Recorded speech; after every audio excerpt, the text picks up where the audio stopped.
Hello, folks. We are maybe going for a part two here of the series of the something something of, as my wife would say, the something something of Israel slash the Philippines.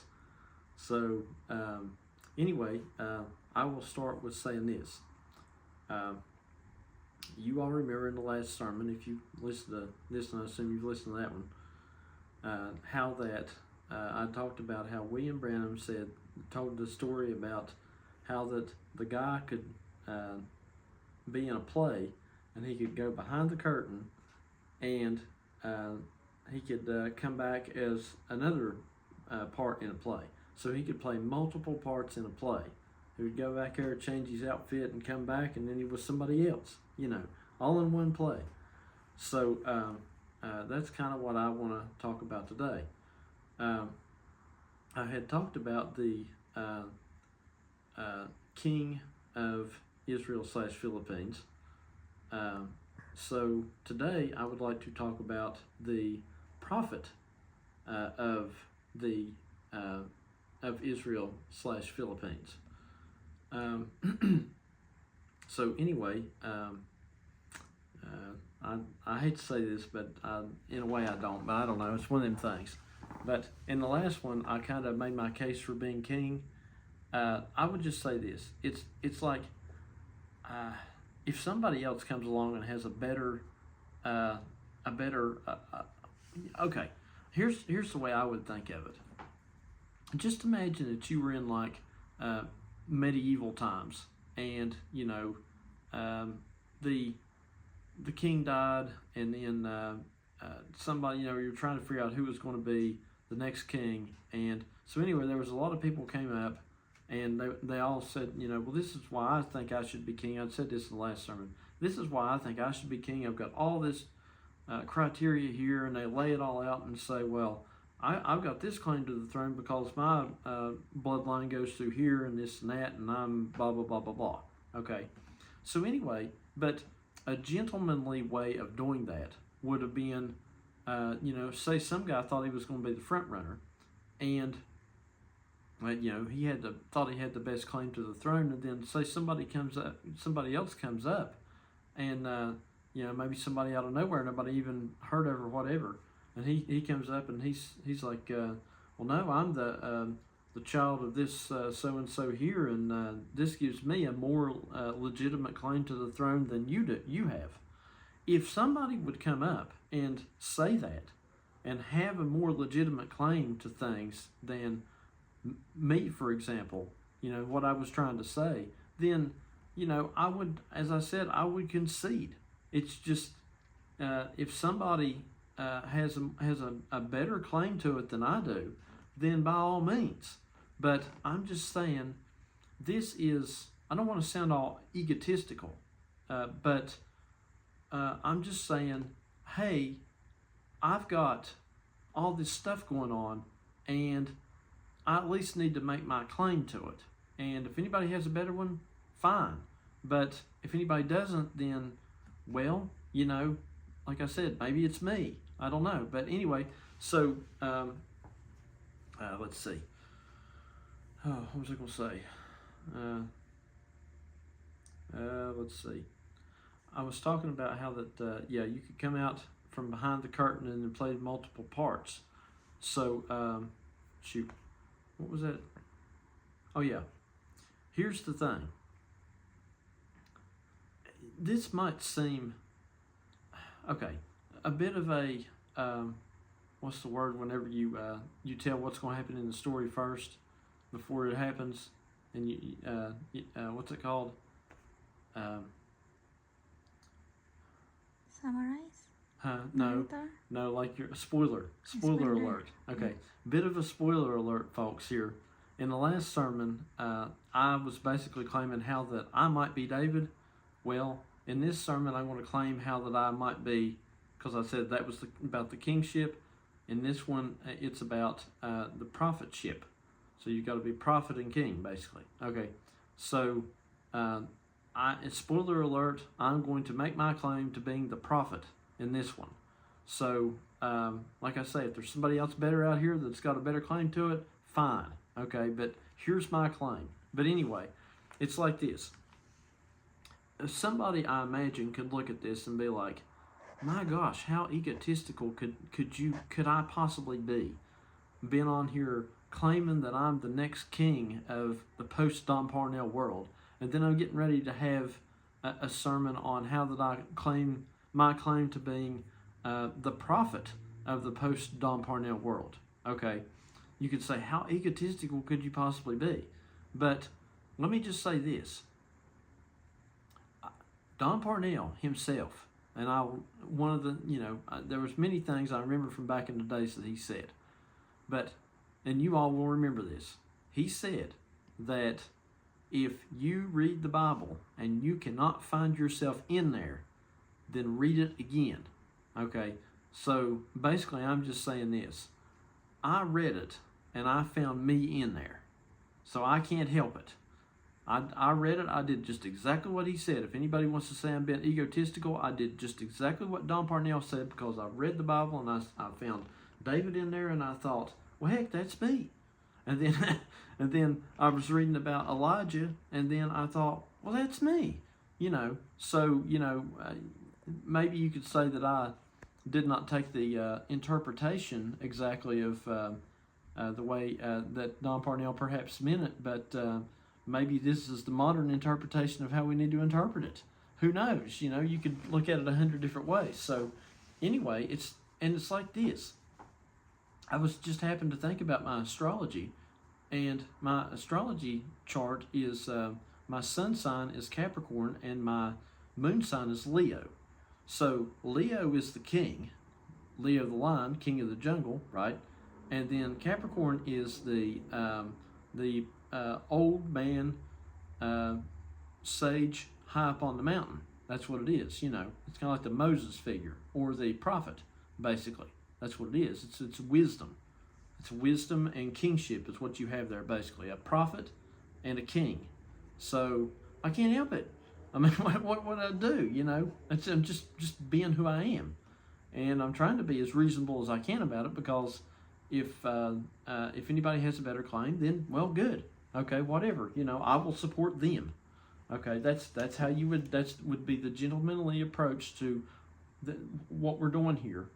So anyway, but I have to tell the story, because just like I had to tell the story about being David, I have to tell this one, because it's just, it needs to be told. I mean, it might turn out to just be my particular story here, and maybe that's all it will ever be, but it might not be. It might be more important than that. It might end up meaning something for, the whole of the Philippines, the whole of Israel, which I know that there's more people outside of just the Philippines, but the Philippines, to me, is a centralized location of things. And I don't think anything could make a better claim to be in Israel now than the Philippines, because where are the Don Parnell people at? That is Israel. That's exactly what it was. It's the message, the Don Parnell side of it. Where could make a better claim to be Israel than the Philippines? I don't know where it would be, but you know what? There again, if somebody's got a better claim to it, okay, if there's some, I don't know where, then let's hear it. But anyway, until then, I'm going to preach my story. And you can call me egotistical if you want, but this is my story. Okay? I didn't make this up. I'm just telling you what happened to me. Okay? This is what's happened to me personally. I read the Old Testament and found me in there. I did what Don Parnell said to do. Okay, so anyway, maybe this is not how he imagined it to be, but this is what happened for me. So anyway, whenever he said that, I mean. So maybe I took that a little bit too literal. That's what I'm saying. Maybe I took the concept of reading the Bible and finding me in there a little too literal, huh? Well, let's see. Okay. So anyway, all right. So how am I going to start this? I'm going to do my best to try to explain this, but let's see. All right. we have to start from the beginning again. Last time when I did the David thing, I had to start from the beginning, which went all the way back to the books of the Judges. So, so I'm going to start this story. This story starts at the end of the kingdom of Israel and Judah as a whole. So what happened was there eventually came down a king of the lineage of David after Solomon, who was named Rehoboam, and they went and they asked they went and they asked Rehoboam. They said, "How are you going to run things?" Because Solomon had apparently been pretty hard on him, and Rehoboam come back and he answered. He said, "My little finger shall be thicker than my father's thigh," which meant he was going to put him to the plow. He was going to make them work even harder than they was already working, basically. So anyway, Israel was like, the top 10 tribes of Israel, which later became, due to this, basically, the kingdom of Israel, and split from Israel as a whole, split from the kingdom of Judah, or split from Jerusalem, essentially. They said, "Nope, we're out of here. We ain't doing this no more." So, we've had enough of the works, okay? And what that represented was it represented the third coming splitting from the message. So anyway, what happened was you had, because it was all about works, anybody that suffered through the message, it was it was just works, So anyway, and then it was just so eventually the third coming freed us. You could say freed us from that. And what happened when the third coming came out? Okay, what was the concept of what was the concept of Israel whenever they split from Judah? Okay, and don't confuse this. What I said on the last sermon is a totally different story. Don't interchangeably use Judah and Israel and everything I said the other day, because these are two totally different time frames and completely different stories. Okay, so anyway, because this was much later than what that was. So anyway, so what happened? Israel split from Judah. I probably better draw a map here. Let me quick put out a map. Okay, this is the sea, so that you all will have some sort of idea.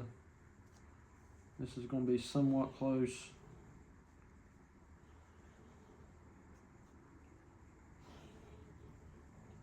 This is roughly close.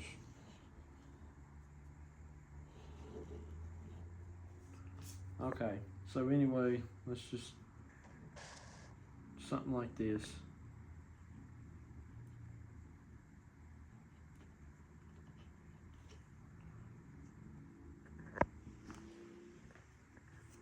Okay, this would be Jerusalem. This would be Judah, and this would be Israel. Okay, and this is Gilead. It was on the other side of the Jordan River.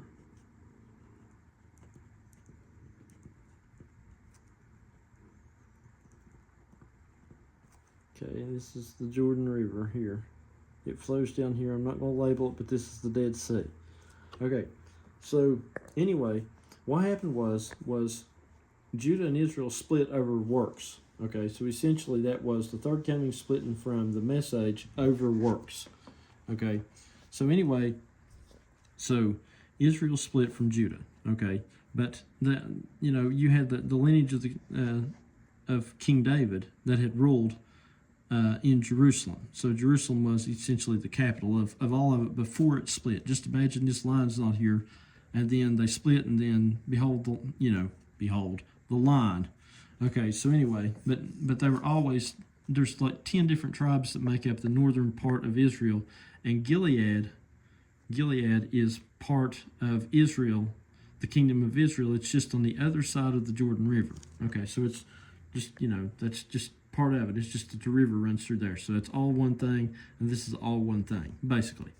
Okay, so anyway, these guys split off from here. Okay, so what was the Old Testament version of what we had in terms of the third coming splitting off from the message people? Well, when Israel split off, they said there was a couple main points that they had.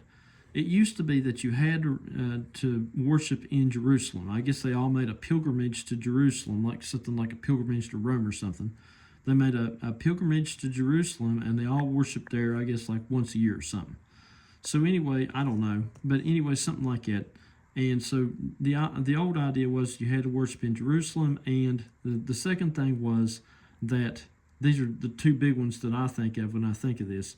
The second thing was that you had to be you had to be a Levite to be a priest, because the Levites didn't have the tribe; they just were everywhere. But you had to be a Levite or of the lineage of Levi, which is a son of Israel, Jacob Israel, from way back in like Abrahamic times, to be a priest. Okay. So anyway, so Israel, whenever they split off, they said nope. They said you do not have to worship in Jerusalem. You can worship anywhere, and they set up a bunch of places where you could worship. This is as far as I understand of it. And then B, they said nope. You do not have to be a Levite to be a priest. You don't have to be a Levite to be a priest. Anybody can be a priest. Okay. So what did this mean? In terms of third comingism, what it meant was that you didn't have to be a you can put it on me now if you want. I'll get back to the rest of it here in a minute. In terms of third comingism, what it meant was that you did not have to you didn't, just because you weren't a Levite. See, you had to be a Levite to be a priest. So the priesthood was like separated from the people, from your average everyday people, right? Okay, well, whenever we went into the third coming, that was gotten rid of, because the concept of we're all God, essentially. You're all kings and priests, right? Okay, so they got rid of the concept of you had to be a Levite to be a priest. So that was what Israel did. They got rid of that, and then you didn't have to worship in Jerusalem no more.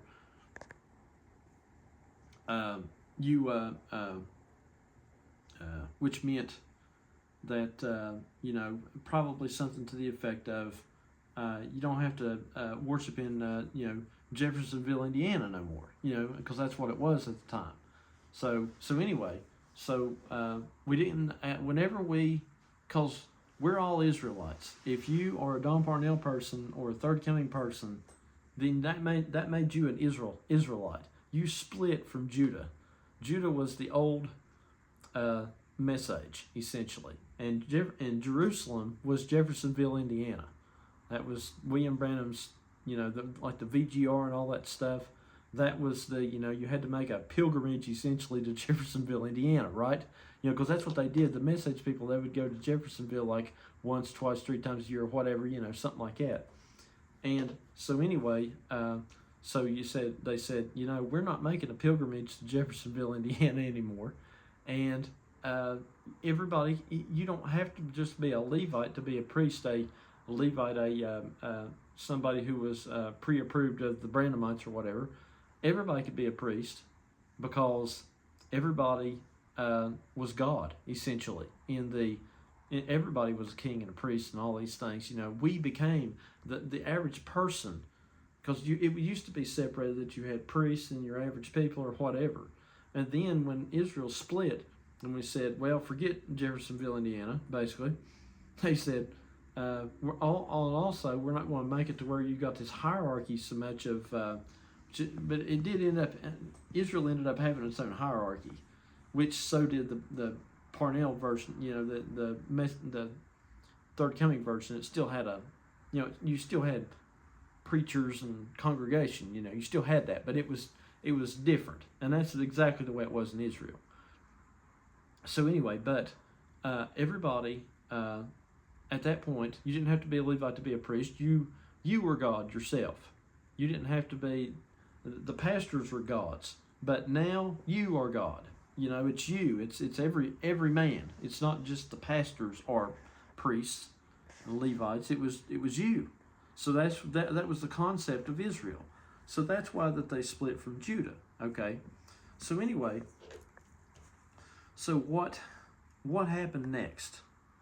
Eventually, it got up to the time frame evolved up to see, Israel still had kings essentially, and really kind of, I don't know, maybe the main king of all time. If you think of Israel, maybe you would think of Ahab. Would kind of be he would kind of be like the one king of Israel that was kind of like perhaps most prominent. I would probably think of him. And the great story of Israel was really pretty much summed up, I think, in terms of Ahab and Jezebel and Elijah. That's pretty much where it was summed up as to how everything went. There was a lot of other stuff going on, but which there may be here too, but I'm sure there will be. But anyway, so what you ended up with was you ended up with the king Ahab, and he was king of Israel, and then you had a king of Judah, and then you had the story of Ahab was married to Jezebel, and Jezebel was after the prophets of God, basically. Okay, she was trying to kill the prophets of God. Ahab was not necessarily trying to kill them. Ahab was, William Branham told this story, and he was talking about Ahab, and he said, you know, Ahab was really an all right guy. The problem with Ahab is that he was yoked up to Jezebel. That was the problem. She was his big problem. He was an all right guy.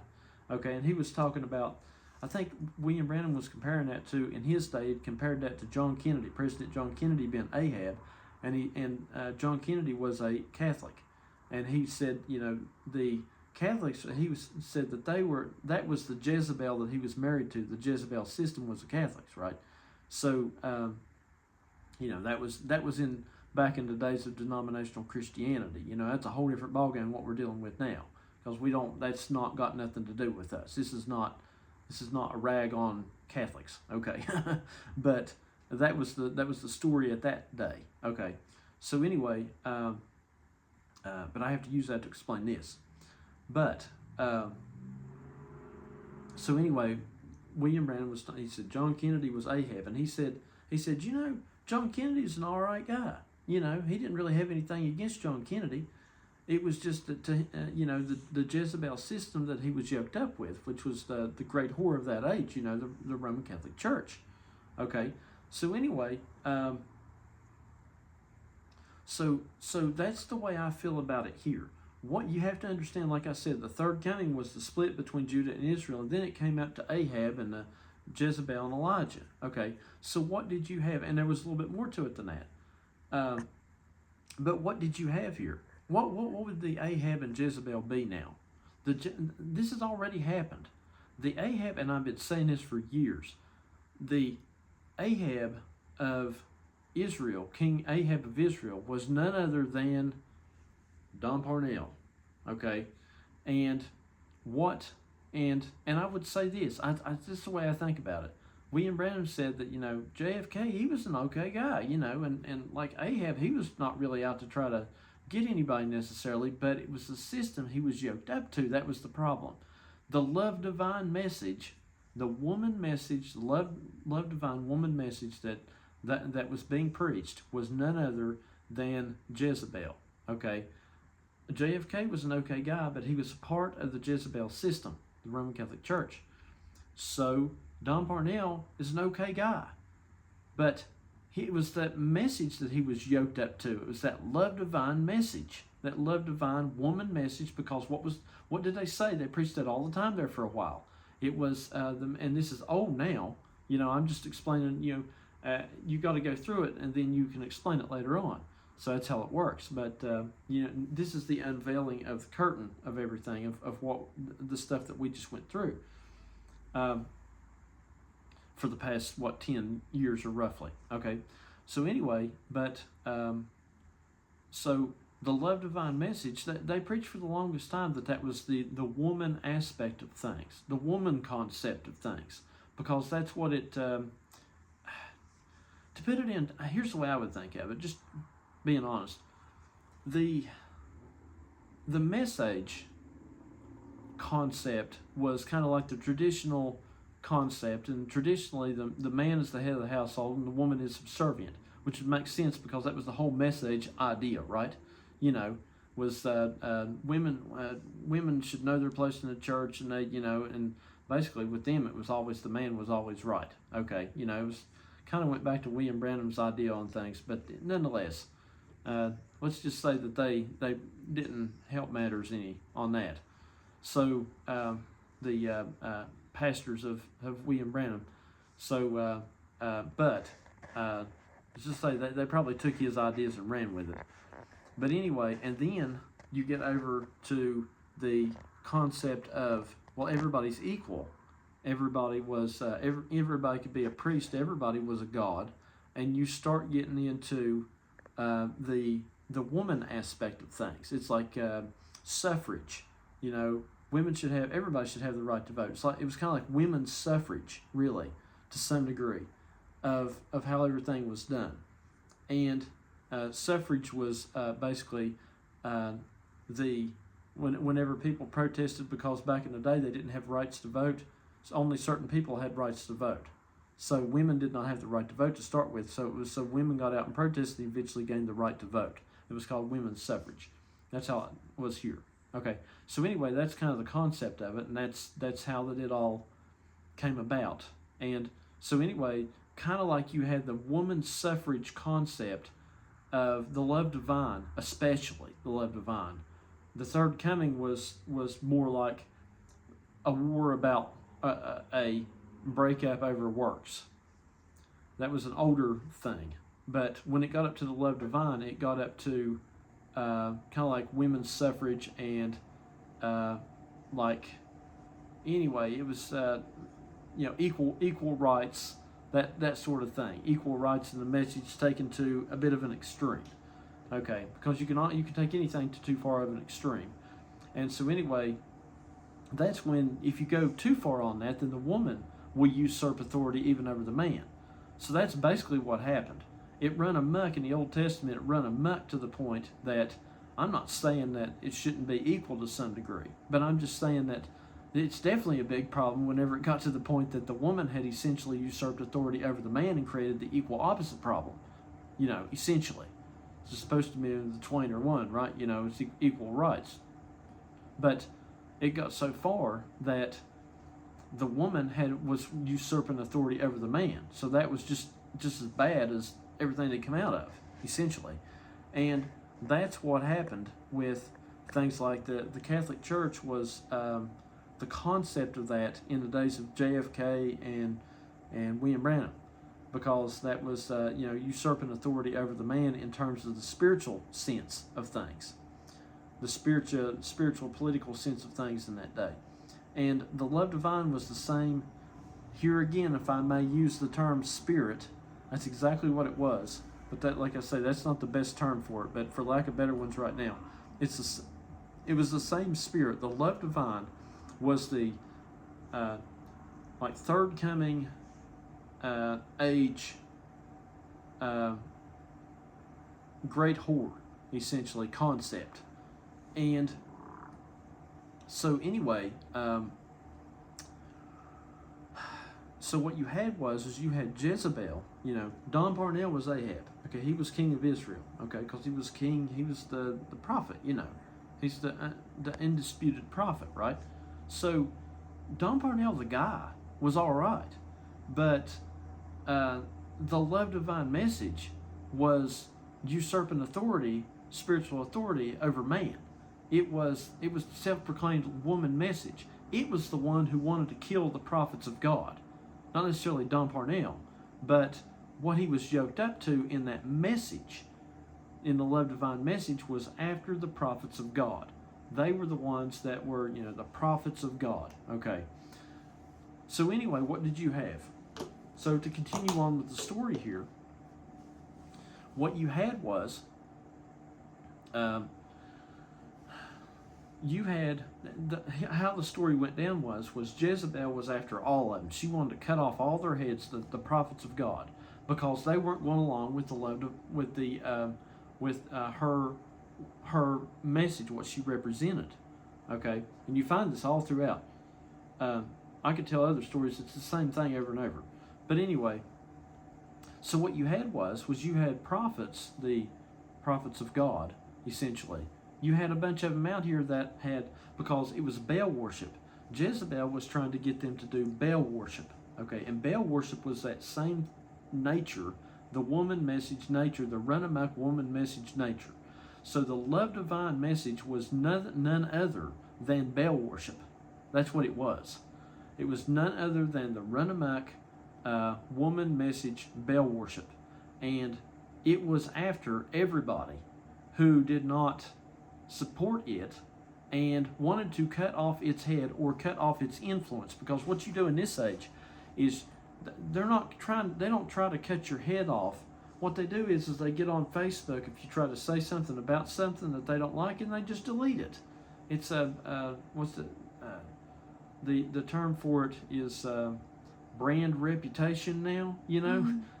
So it's like it's in cybersecurity, you know, you got like brand reputation.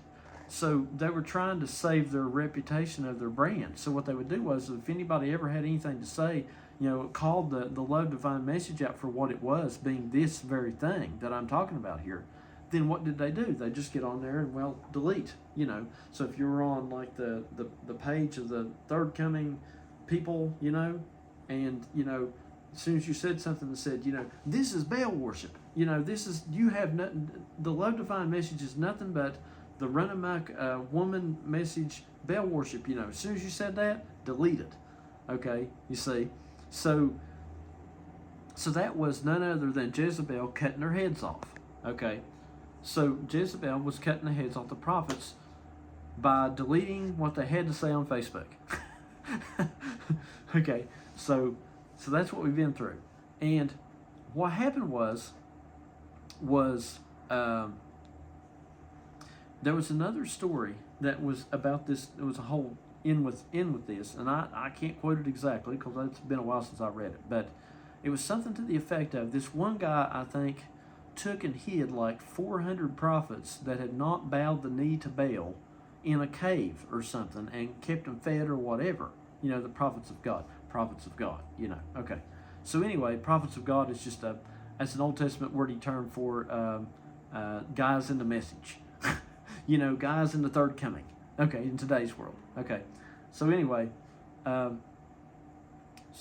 got to modernize them. So anyway, what that was, you see, and I said this at the end of the last sermon, but I can get back to it now. What that was, I thoroughly believe, was there was a lot of preachers in the third coming message that when the love divine message come out, the woman message come out, the Jezebel message come out, that they did not go along with it. And they were, like, you had like Bill Blades and it was Bill Blades and the other guys, you know, there was, I guess, I don't know, there was Bill Blades over here, there was guys in the Philippines, I don't know who they would have been, like the that had the same idea. They were third coming, but they didn't go in with the love divine message, right? Yeah. Okay, now I don't know who their names were, but I know the wife has mentioned them at times. I think the Besitos. I don't know. But anyway, you know, you had those guys. And you would have had that in terms of here and in terms of the Philippines. So what did you have there? Those guys that were third coming, but they did not go into the love divine message. You know, they used to get a hard time for that because they was like, you guys aren't moving ahead. You know, so anyway, but what they did was essentially, because the love divine message was Baal worship, it was the woman Baal worship message. It said in there in the Old Testament that they had hid 400 prophets that had not, I think it was 400, that had not, quote unquote, not bowed the knee to Baal, okay, in this cave, and Jezebel was after them, but this guy had hid them, Okay, so who was that? I thoroughly believe that was Bill Blades or whoever was in the Philippines that was hiding those prophets, that they had not. They were third coming, but they had not went into the love divine message. They had not bowed the knee to Baal. That's what you had right there. Those 400 prophets or whatever they were. Okay, they were hid in a cave, and they had not bowed the knee to Baal. But they were Israelites. See, like I said, Israel represents the third coming as a whole, right? Okay, so then you had Israel, and then at some point later on, Ahab and Jezebel come along, and then they start worshiping Baal. So what did that represent? As time went on, you had the third coming to start with, and as time went on, you ended up with Baal worship. So the Baal worship was none other than the natural, what happened in the third coming. You had the third coming, and then eventually it became the love divine. So then you had to bow the knee to Baal, or they was going to cut your head off. You had to bow the knee to Baal and preach the love divine message, or they was going to delete everything you said on Facebook. Okay, so anyway, so what happened was like figures like Bill Blades, they all those guys that did not go for the love divine message, did not bow the knee to Baal, they were all hid in a cave. And they were being fed all hid in a cave. Okay, they did not bow the knee to Baal. Okay, so that's one part of this. You've got these people out here that were third coming Israelites, because they're all Israelites here, but they're third coming, but they wasn't love divine. Okay, so they were Israelites, but they didn't worship Baal. Okay, so, and they were hid in a cave, and they're still here to this day. You've got them out here that's they're third coming, but they're not. They didn't take the love divine message, and those were the prophets of God, basically. That's what they were. They were, everybody gave them a hard time. Now that's not the position I am. Okay. But that was part of the story. If you read that in the Old Testament, because I got to thinking about it, and I used to think that those guys represented like the kingdom of Judah, and I used to call Bill Blades the king of Judah. And I was like, I got to think about it, I thought, no, he wasn't the king of Judah, because Judah was the message. He had to be an Israelite because he was third coming. And I thought, but he's not love divine. And then it occurred to me, I was thinking about that story, and I was like, my gosh, he was the guy who hid them prophets in that cave. It was like a little side story almost, it was just like some little side story. And I was like, those guys that did not take the love divine message were the guys who got hid in the cave in the Old Testament. It's like, unbelievable. Because, so anyway, Bill Blades told me, he said that a long time ago, he said that Don Parnell, well, however you want to look at it, let's say, well, he basically said, he probably said Don. I don't know exactly how it went. But he said that system, essentially, was trying to kill the influence of the preachers. Because you had people like Jeff Elijah, or whoever.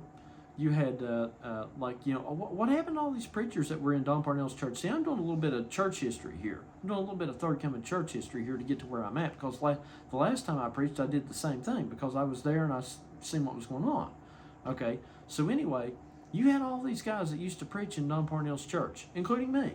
Okay, but I'm in a separate boat here, and I'm going to explain my boat here in a minute. But nonetheless, I was there with these guys, and then all of a sudden, nobody's preaching there anymore. I was actually, I think, like the first one to go, but I had a separate course that I had to go through. But because I don't think quite the way they do. But nonetheless, they just flat out were like, not going to take the love divine message. Okay. And, which I pretty much flat out, well, it's a little, anyway, nonetheless, sorry. Okay. Try my best, but this is it's kind of, I'm figuring it out myself, as time goes on here. I get a better understanding of it myself as time goes on. So anyway, but Bill had mentioned how that they were essentially killing the influence of those people. trying to kill. I believe the words he used were, they were trying to kill their influence. It was all these preachers, like I said, Jeff Elijah, like I don't know, all the other ones that didn't go along with the love divine message, that didn't go on with what Don went on to, and with the yoking up to the love divine message. They were trying to kill the influence of all of those who did not bow the knee to that ideology. Okay, so that's exactly what it was they were trying to kill the influence. Well, Jezebel was trying to kill those prophets, and they hid them in a cave. So the third coming message that did not go on with the love divine was none other than the people the love divine people essentially were trying to kill their influence as preachers and whatnot.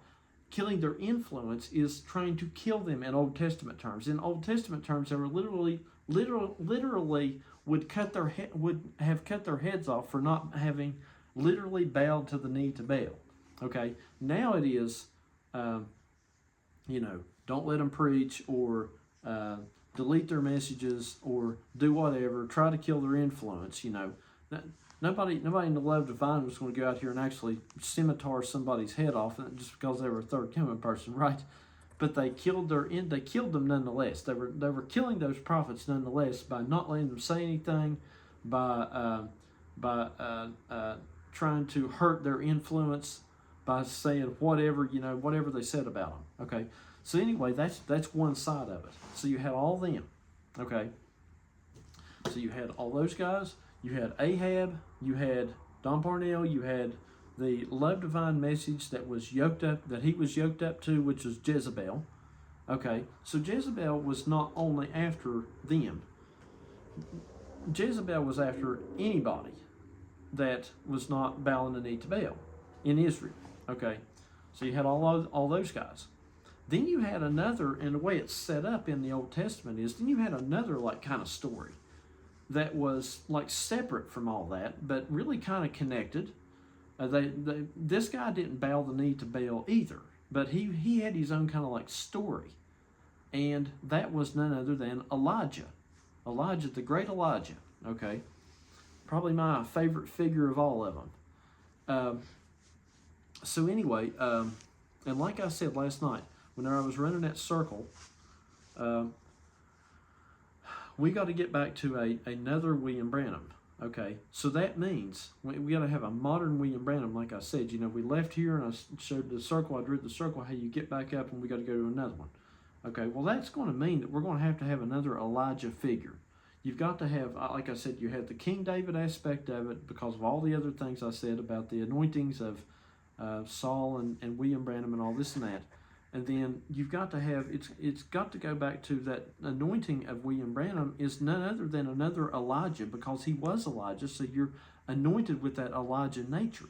Okay, so anyway, there's got to be, what I'm saying is this, and don't confuse that with this, but because this is a separate story, but this is the story of Elijah. I'm going to tell you the story of how the Elijah in the message is now. So, because like I said, you had those guys, and that was one story, the guys hid in the cave. And then you had Ahab and Jezebel, and now you've got Elijah. Okay, so what's the Elijah story? The story of Elijah was that Elijah was roughly absolutely against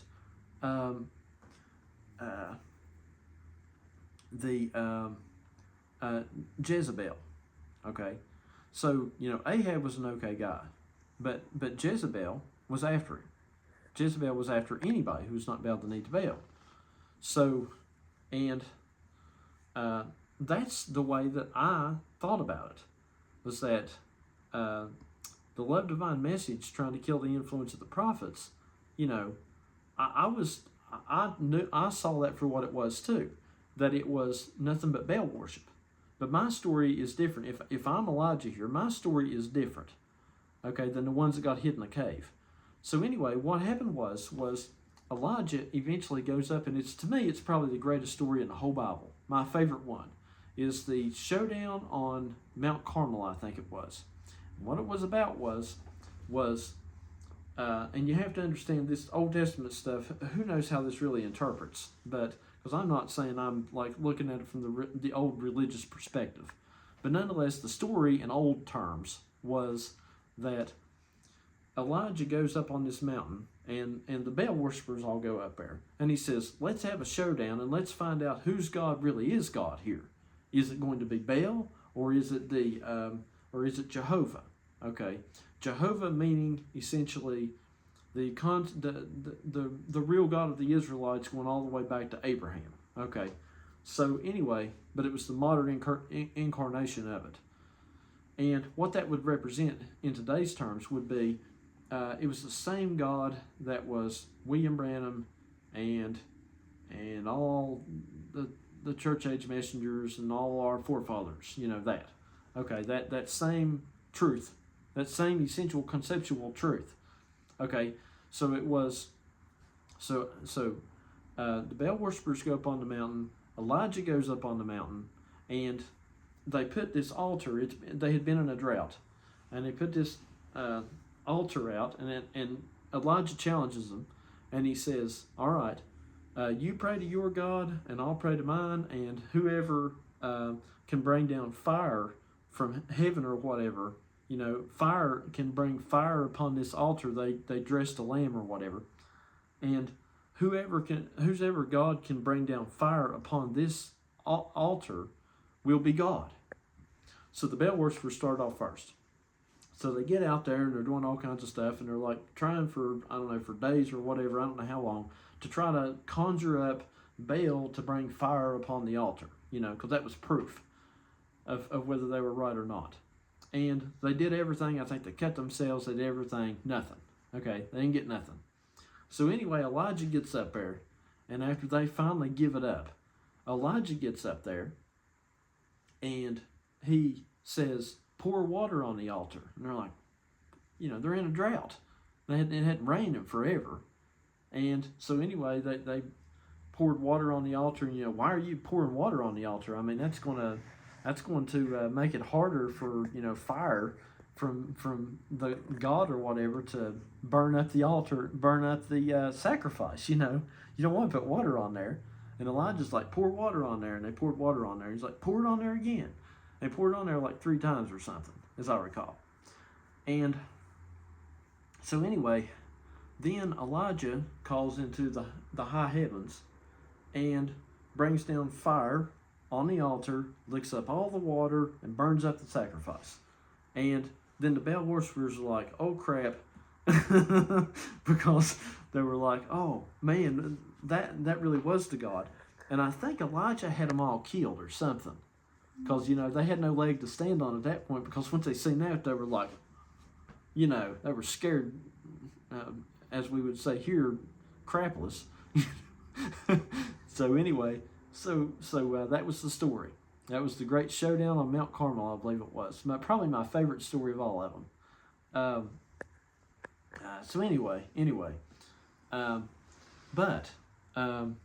then after that, what happened was here I'm teaching Sunday school class, right? Again, I'm teaching Sunday school, but I'm going to bring this back to what I'm talking about here.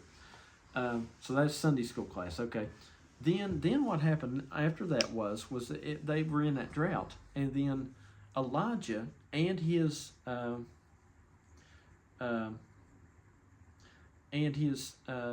guy that was with him was out on this mountaintop, and Elijah said there's going to come rain, and they were out there looking, and he told him, he said, "You see anything yet?"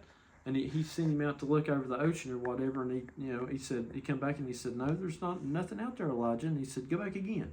And I think he went like 3 times, and he came back and he said, "You see anything?" He said, "Behold, I see a little cloud shaped like a man's hand." Okay, so that was Elijah and the guy that was with him. Okay. So I'm just going to tell you all what happened with me. Here's my story. Like I said, you had all these third coming people that were hid in a cave.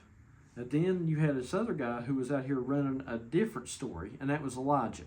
Okay, because he was not included with the ones hid in the cave, but he was not bowing the knee necessarily to Baal either. Okay, So he was against, essentially, we were all against the love divine message and saw it really for what it was. Okay. So we might have had different takes on how we thought of Ahab, perhaps, maybe. But anyway, nonetheless, but Elijah was out off doing his own thing. Okay. And that was all what happened. Okay. Here's what happened with me. One of the reasons why I think I'm Elijah, and I'll give you some more. Like I said, I gave the reasons why I thought I was David. If there's a better David out here, I will gladly cede to him. Okay, and this is why I believe I'm Elijah. But if there's a better one that shows up, I will gladly cede to him. Okay, I don't necessarily want to be David and Elijah, but if I am, I just am. I mean, I can't help it. I'm just telling. So anyway, I'm just saying what it is. It is what it is. If it is, then it is. I can't help it. I can't help it. I no more than anybody else can. So anyway, here's what happened. While all this was going off, me and Lucas Taylor were having many, many conversations on things. And Lucas even came and seen us 2 times. And even we had that preaching thing, me and him both, right? So while this was going on, roughly, me and Lucas discovered that, as we were talking, I was telling him about all my thoughts on this stuff. We discovered that our astrology charts were quite strange. I had an epiphany one day, and we were talking about all that stuff, and the showdown on Mount Carmel, all that stuff, as I recall, and it occurred to me that, see, Elijah was essentially the sage because they went up on Mount Carmel. He was the sage on the mountain, okay? And he had to call fire down on an altar covered in water three times, I think was how it went. He called fire down out of the highest heaven onto the altar covered in water 3 times. He was the sage on the mountain calling into the highest heaven, calling down fire to burn up the sacrifice on an altar covered in water 3 times. Okay. I began to realize that my astrology chart is exactly that, because I have Capricorn 3 times. So, and there's a word for that in astrology. When you have the same sign in your chart 3 times, it's a something, I don't know what. It's significant. Okay. So what Capricorn is the prophet sage, the wise prophet sage on the mountain. It's the mountain goat on the mountain. Okay, it represents, like I said, the prophet. It's the prophet type of thinking, the wise prophet on the mountain, because everything to do with prophets was going up on a mountain. Because Moses goes up on a mountain, he was the prophet. He goes up on a mountain to get the 10 Commandments. Elijah goes up on a mountain. Why they got to go up on a mountain? Was everybody on a mountain? Why is the prophet? The prophet's always out in the mountains. He's always a mountain man, it seems. So anyway,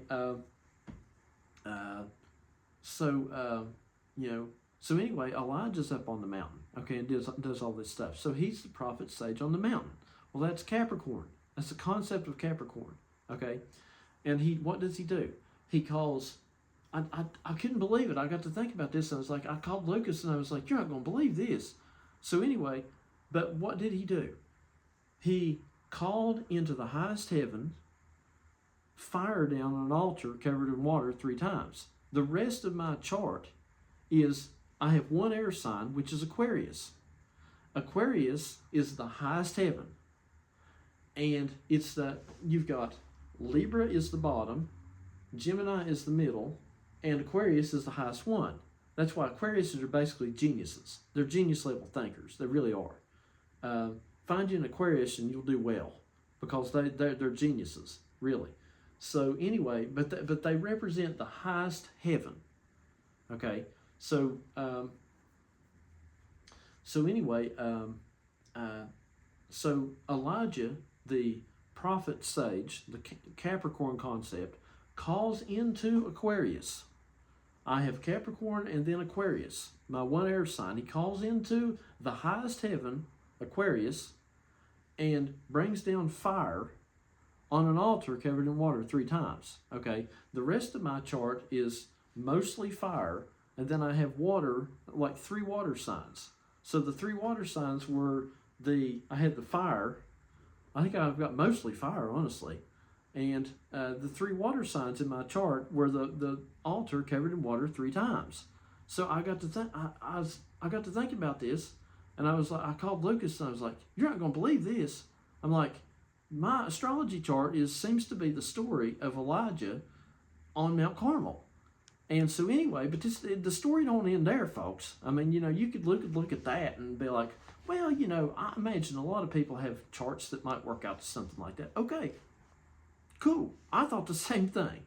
Look, I promise you, nobody is going to scrutinize all my stuff more than me. Okay, because I've scrutinized me and all this stuff and thought about this from every type of angle to try to prove whether I even what I think I might be. Okay, so anyway, so that would be one thing, right? You could say, well, maybe that's just a quinky dink there. I mean, it's just a coincidence there, Brother Cook. Okay, all right, maybe. Okay, but here's the thing.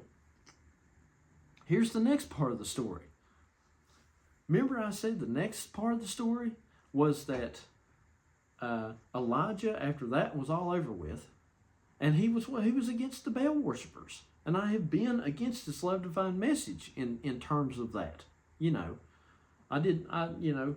anyway, they didn't bow the knee to Baal, and I've been actively against the thing. So anyway, in such a manner. And they were after my head too. The love divine was after my head too, because it's deleting what I was saying just the same. But anyway, so remember I said the next part of the story, like I said, okay, well here's my astrology chart claim to what I am. It was like, okay, well maybe so, Brother Cook. Okay, maybe. Okay. So anyway, but remember I told you the next part of the story was that Elijah, after that was over, and they had been in that drought, they go up on, Elijah's like, it's getting ready to rain. So they go up on this mountain again, or whatever, I guess again, always mountains.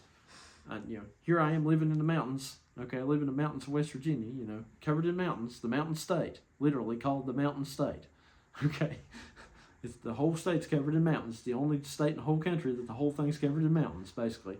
Okay, so anyway, but they go up on this mountain, Elijah and the guys with him, and they get up on there, or whatever, I guess it was on the mountain, and so he says, go look three times or whatever. He says, go look over the ocean or whatever and see if you see rain, because he knew the rain was coming.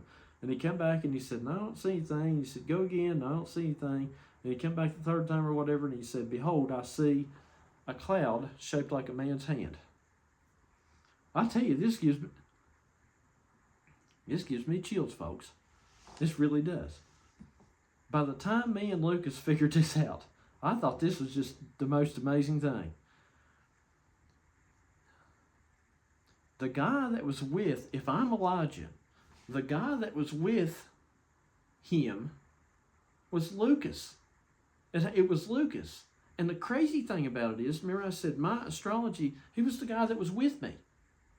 And remember I said that my astrology chart represented Elijah and the whole story there. Lucas's astrology chart, and this blew us away whenever we thought about this.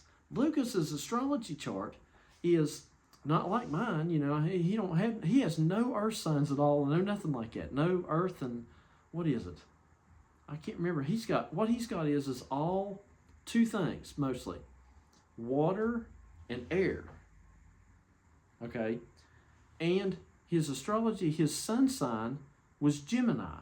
Okay, Gemini, folks, if you in astrology, Aries is the first sign and it rules the head. Taurus is the second sign and it rules the neck. Gemini rules, as I recall, the arms, the hands, and probably the lungs, because Gemini is twins. It's the one side and the other side. So your body, you've got twins here. Well, you got your lungs is like your twins. I think it's twins. I think it was lungs that. Gemini, nonetheless, Gemini really what it is the hands. It's the hands. So Lucas, his astrology chart the guy that was with me at the time, talking to me, my one guy that I talked to, because somebody else talked to him, he was my one guy in the message I talked to. His astrology chart was all air and water. What is air and water? A cloud. It's a cloud. And his sun sign was Gemini, which is the hands. So he says, behold, I see a cloud shaped like a man's hand. It's Gemini, and the rest of his chart was air and water. It's a cloud shaped like a man's hand. And that was us. So I thoroughly believe that we really were Elijah and that guy. Okay? So, if anybody's looking for a miracle type thing here, there's your miracle type thing. There's like, because it, like I said earlier, it's like, well, maybe Brother Cook, well, maybe, maybe. But then you get onto this and you're like, I don't know, man, you got some weird stuff going on, don't you? It's like, maybe, maybe this guy is what he claims he might be, And so anyway, I ain't making up the story. I'm just telling you, you can't make something like that up. And so, it's stuff like that makes me think that I'm Elijah. It's stuff like all the other stuff and half the stuff I didn't tell you about my life that makes me think I'm David. And so anyway, like I said, this message will be the prophet of the king of Israel / Philippines. The last one was a king, because this one I'm telling you about why I think I might be the prophet. I might be Elijah. Okay, so anyway, here I'm going to give you all another one. This is another one that really made me think, made me a believer, my own self. I had to be made a believer. I'm like, really, truly, I'm like the first convert myself of my own message, because I had to think about my own message to see whether I thought it was right. So if it does turn out to be correct, and I do turn out to be all these things, officially accepted or whatever, then I promise you I'm the first convert of my own message, because I didn't necessarily believe it either, because I'm a very skeptical person. I don't just, I didn't just come out here and want to be something and start trying to make myself into something. I don't even want to be anything really, and okay, that'd be cool, I guess. I ain't gonna lie. I mean, if I get to be the prophet, like I get to be some big prophet dude, then I'm gonna be like, okay, cool. But I mean, I didn't really want to be one. So anyway, I mean, I'm mostly happy just doing nothing. I mean, I'm like the happiest person you can imagine just doing nothing. I love working security or riding around listening to radio. I don't really like to do anything. I mean, I'm like super boring. Okay, I promise everybody I didn't want to be anything. I'm content. Like, I did security for so many years, like out in the mountains by myself, out there with the bears and whatnot. And people would look at me and be like, "Why? How can you stand to do that? How can you stand to be like 12 hours out in the middle of nowhere like that?" And I'm like, it's easy for me, because that's where I'd rather be. I'd rather be out there amongst the animals than just by myself. And so, what I'm trying to say is I'm easily entertained. I don't need this stuff. I don't need to be no prophet to get some entertainment or something. I'm not doing it for some reason like that, like I want to be something. If I want to be something, I just want to go out in the mountains and be with the bears. That's what I want to be. I want to be out there with the bears and the deer just hanging out in the mountains. I don't want to be no prophet. I promise you. Okay, so anyway, but I can't help it. Maybe I am. So anyway. So here's one more. I'm going to do one more. One more reason of why I think I might be the prophet.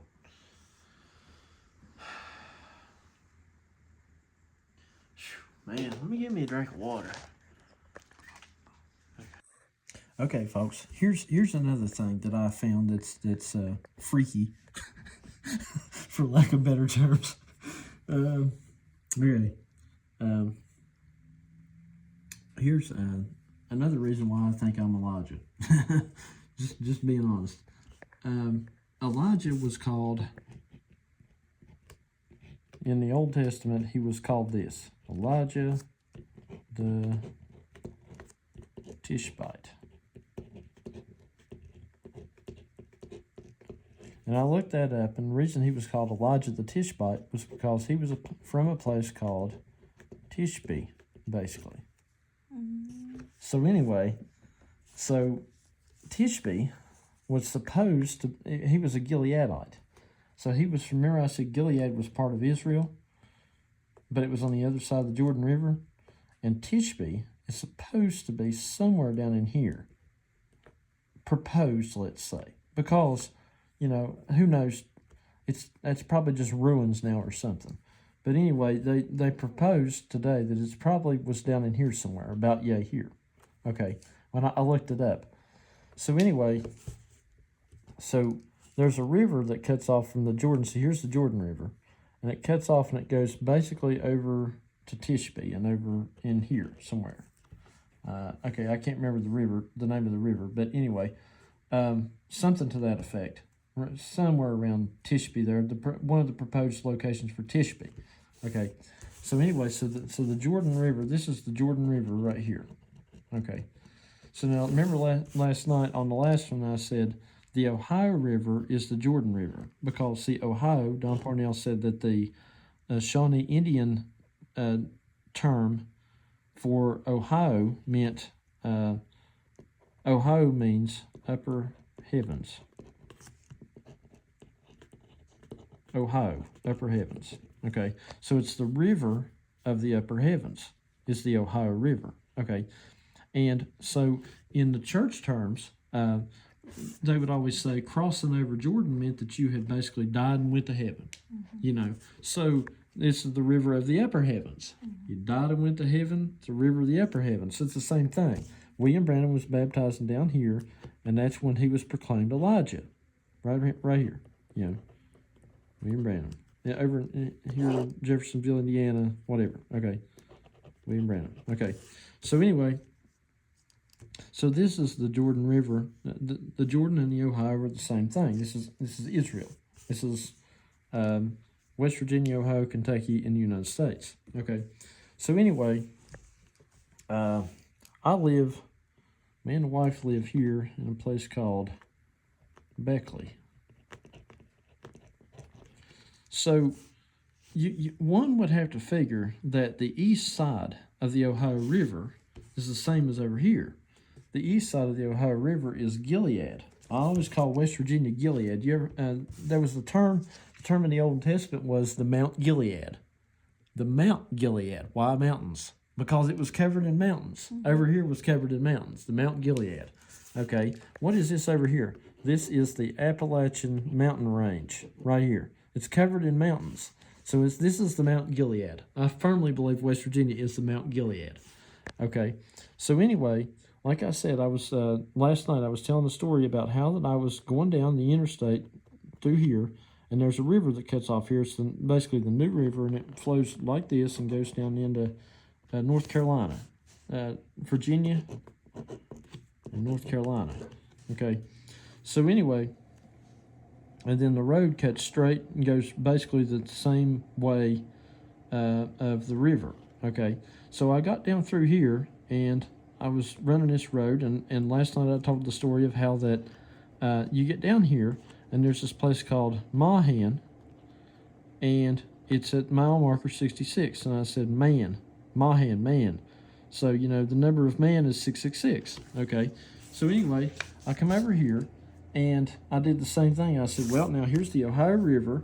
I found the river that cut off, I said, here's the Ohio River, and I got the New River cutting off this way.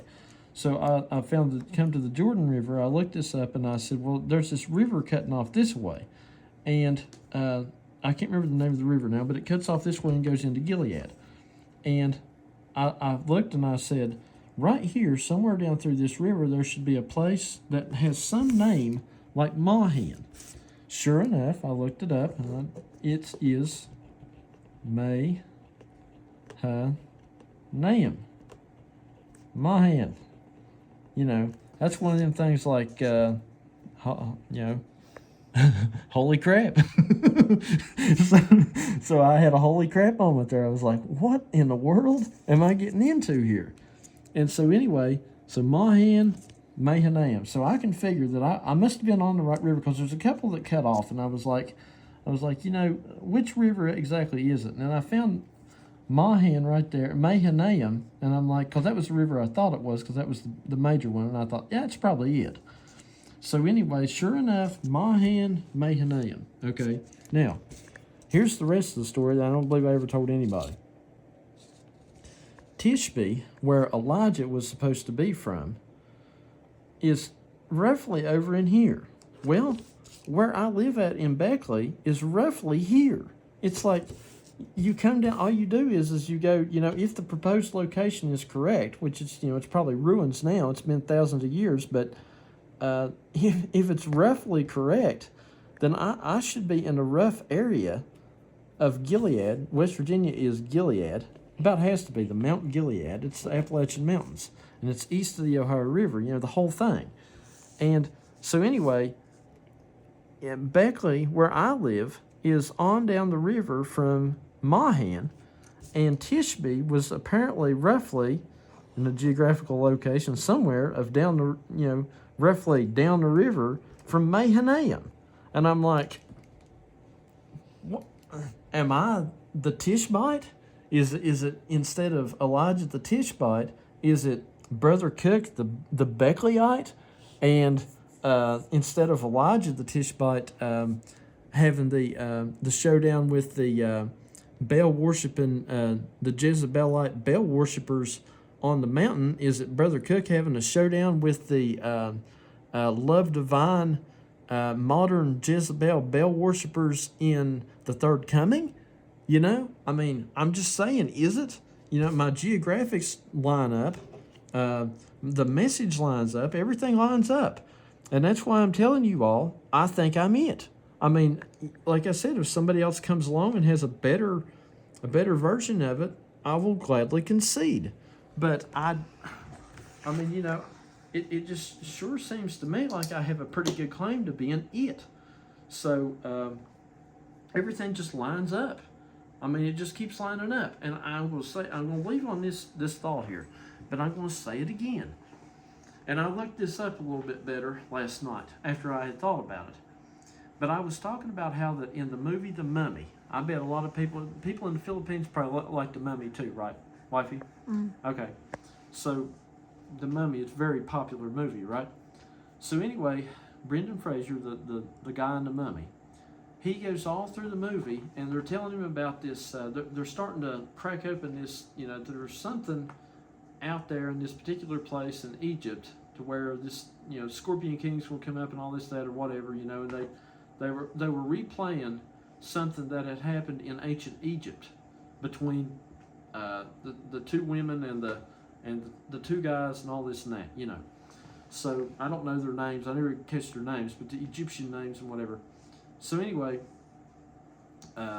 so Brendan Fraser goes through this movie, and he keeps he keeps seeing signs of trying to tell him, hey, you're the guy that in ancient Egypt did this thing and slew the guy and saved everybody from this whatever, and so he kept seeing these signs, and he was just along for the trip. All his, like he said in the beginning of it, he was like, she was trying to tell him, because she was the brains behind the whole thing, and figured because she'd been into it her whole life, and she was, and he was she just hired him to get him to go, I guess, to help her to get there or whatever, and to transit her there or something. And anyway, he's like, okay, I'm done, you're here, I'm out of here, and anyway, she convinced him, he ends up staying, and it turns out that he's like the hero of the story, and he was just there to get her there. He didn't want to be, he wasn't trying to be the hero or nothing. And so they kept doing all this stuff and going through this, everything going on. And they'd look up on like a cave wall or something, or not cave wall, but a pyramid wall or something. And it would be like stuff, that was exactly what he was doing at the time. And so anyway, it got down to the end of it, and there was, I can't remember just exactly, but it was something to do. It might have been when he found the spear, and he was looking at this guy, and he had, it was the drawing on the wall was him finding the spear, the old guy in ancient Egypt times finding the spear, and I think maybe there was a button that would make the spear pop out or whatever, and he had to kill the guy with the spear. There's something to that effect. I don't know. And anyway, he looked, and the guy who I guess was supposed to be the hero of the story had like this tattoo on his arm, and he had the same tattoo. And he's like, because he kept denying it the whole way. He's like, I'm not this, I'm not this. And he finally he looks and he sees this tattoo, and it's the same tattoo or whatever that he had, and he's like, I guess I am the guy. So anyway, it was at that point it was like almost undeniable. He's like, I guess I am the guy. So that's about the way I feel about it. I don't Look, if I am the guy, if all this is true, then, or if all this is possible, then I just wanted to come here and do my job to do and go home. Okay, I did not want to be doing this. I did not want to be some hero of sorts if this is true. But I can't help looking at all this stuff and being like, gee, is it me? I mean, gee, is it everything I see? It's just so weird. And I'm like, and I'm exactly like Brendan Fraser in that movie. He's like, huh, I'm like, is it me? I'm like, huh, I'm like, I found, Mahanaim, Beckley, Tishbe in the same general location. Astrology, weird anomalies of astrology charts between me and Lucas, and I'm like, huh, just saying. So anyway, so there's your part 2.